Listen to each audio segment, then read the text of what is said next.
Hey guys, you're in a nutshell with me, Ina. I think this is the first federal court decision na pag-uusapan natin involving a refusal of a LAMIA application. Okay, we're not talking about a work permit refusal. Ang pag-uusapan po natin, in this case, an employer na nag-a-apply pa lang para magkaroon ng LAMIA. And I'm pretty sure hindi nga ito siguro unang time niya, no? I'm guessing rather, hindi ito ang unang time niya siguro mag-apply ng LAMIA. Pero this time, na-refuse siya. Okay? Now, for those who might be unfamiliar with the process, ano ba tong LAMIA na to? Bago po kasi makapag-hire ng foreign worker ang mga employer dito sa Canada, kailangan makakuha muna sila ng LAMIA na yan, LMIA. Okay? At may proseso yan. Bago sila bigyan yan, dapat patunayan muna nila na talagang nag-effort sila maghanap ng PR or Canadian citizen to fill the job vacancy na meron sa kanilang kumpanya. Usually, may time period pa yan, ano? Para talagang masabi mo na nag-effort ka, naghintay ka, pero wala talagang nag-apply na qualified para dun sa posisyon na hinahanap mo. Okay? So, ito nga, na-refuse ang LAMIA niya. In short, okay, kung may plano man siyang mag-hire ng foreign worker, hindi niya na ito magagawa. Okay? And I must say, buti at na-refuse ito dahil kutob ko, malakas ang kutob ko. This is involved in itong mga scam involving some trucking companies. Okay. Naging notorious na in a way, no? Sa mundo ng TFWs, itong posisyon na truck driver. Okay. Unfortunate, no? It's unfortunate because marami tayong mga kababayan na mga totoong truck driver. Okay, syempre nasisira din yung profesyon nila. Baka pati sila pinagdududahan na kulang ang skills para magmaneho ng mga malalaking sasakyan na yan. Okay, context lang muna bago ko puntahan yung federal court decision.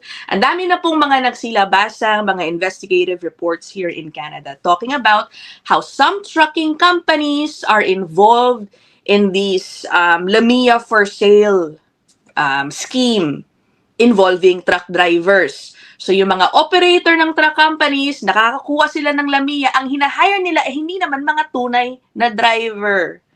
Okay, ang masaklap pa dyan, meron silang mga kakonsyaba raw, according to the reports, ano? Meron silang mga kakonsyaba na driving schools kung saan binabayaran na lang, okay, ng, for example, international student na nandito o kahit visitor dito, binabayaran na lang yung mga truck driving schools para mabigyan sila ng lisensya, mapasa yung mga exam kuno, okay, for them to get a license to be a truck driver. And these people are the ones being given yung LAMIA. Okay, sila yung hinahire bilang TFW na bigla. Okay, again, hindi po lahat. Okay, hindi po lahat. Alam nyo na yung sinasabi ko. Okay, so to me, it's not just an issue of the LAMIA for sale scheme. Hindi lang ito fraud sa immigration. It's very important to especially go after these people because it involves public safety.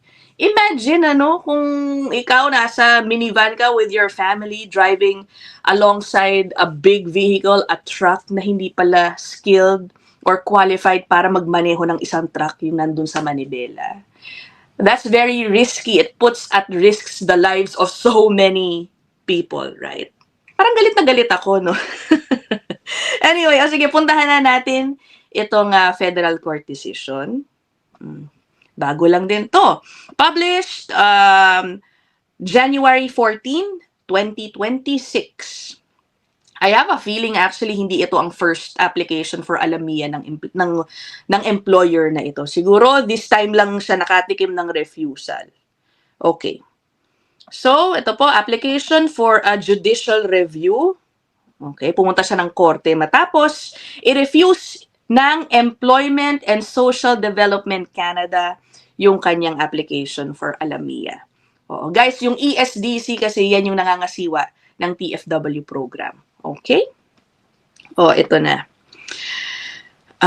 Una sa lahat, hina-highlight ng federal court ruling yung qualifications, okay, para mabigyan ng isang LAMIA ang isang employer.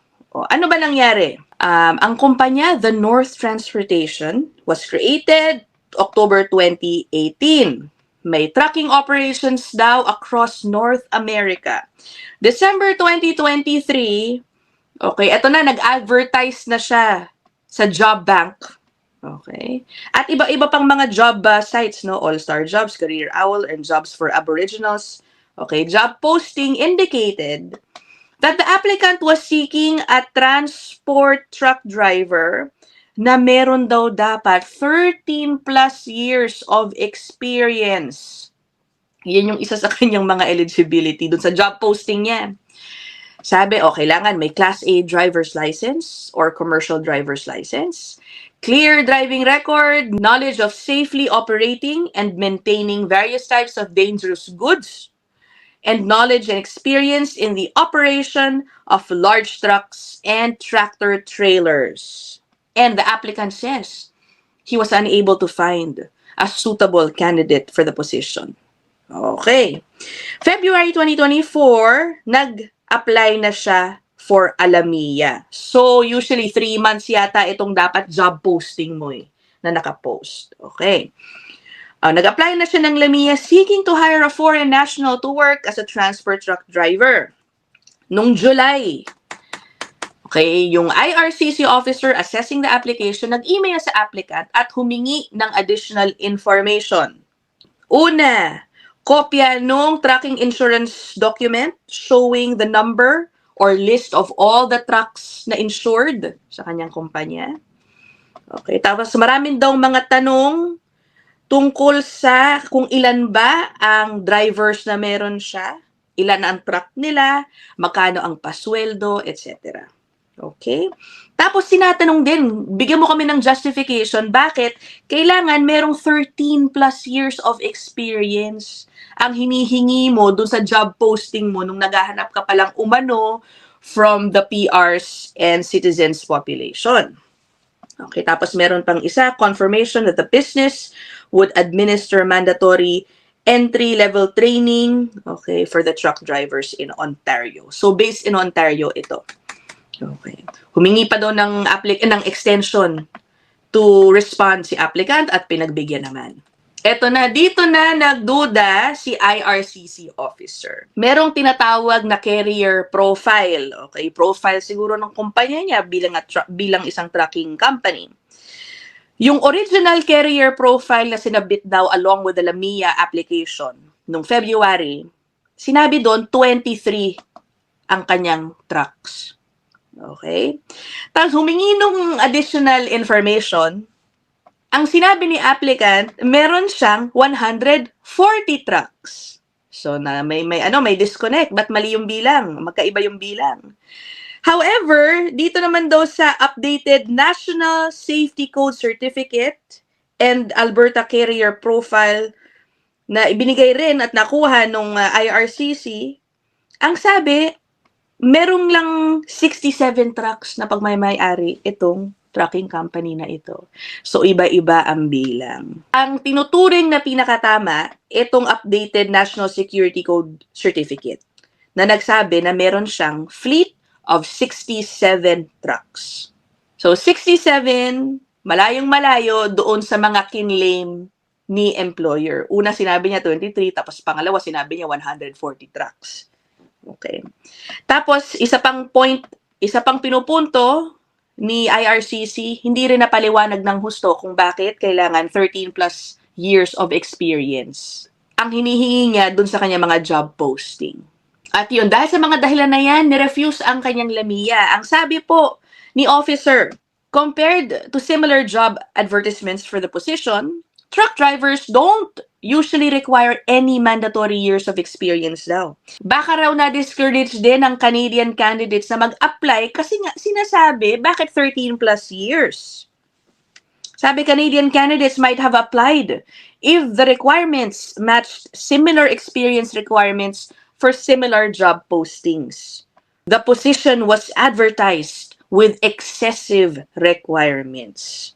Okay, at dahil excessive yung requirements mo, OA naman ang hinahanap mo, ang sabi, the employer did not demonstrate reasonable efforts to hire or train Canadian citizens or PR residents. Okay, so yun ang nangyari guys. Pati yung korte rin, itong si Judge, kinampihan ang IRCC. Okay, tama raw ang ginawa ni assessing officer. At ito pa kasi ang isang nakakaloka. O, ayan. Lumalabas na meron palang 200 drivers already itong trucking company na ito. Remember, at the beginning, may isa sa mga hiningi po, listahan ng kanilang mga drivers, magkano ang pasweldo rin, kasama sa mga information na hiningi yan. Okay. Sabi dito, merong 18 employees, 200 drivers, including 198 subcons. Okay. And yung claim na 140 trucks. Okay. Pero yun na nga, 67 lang naman daw yung trucks. So in short, sobra-sobra po ang truck drivers ni employer. Alam mo, ang depensa pa ni employer, hindi kasi kailangan yan bumabiyahe minsan, tig-dalawa daw at a time. Ang sabi ni officer, even if all trucks were operated with teams of 2 drivers, the employer only had a requirement for 134 drivers. And the Lamia application indicated na meron nga siyang 200 drivers. Sobra-sobra pa rin. O, di ba? So, yun. Okay. Again, the court sided with the IRCC, refused pa rin ang Lamia. O, di ba? Hay nako, alam niyo, so I got curious guys, pinuntahan ko, ginoogle ko yung kumpanya, yung trucking company. And, hindi na ako nagulat, okay? Yung Google reviews niya, hindi po maganda. Hindi po maganda. Meron talagang mga nag-effort mag-iwan ng review, mahahaba, okay? Saying na, una sa lahat, merong complaint tungkol sa hindi raw nagbabayad ng tama sa mga drivers, pasweldo.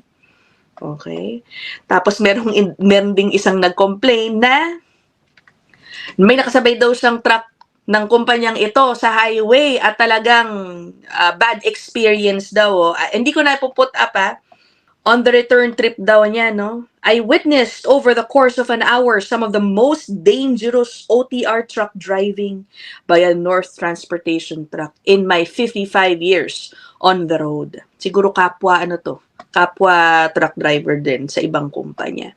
Anyway, I won't be surprised kung siguro itong si IRCC officer in assessing this application, who knows, baka ginugol lang agad muna itong kumpanya at tinignan yung reviews at yun yung nag-push sa kanya to dig deeper and ask more questions, di ba? Anyway, that is it for this episode. What do you guys think? Okay, I'll end this episode here. Abangan ko yung mga comments ninyo ha. Bye everybody!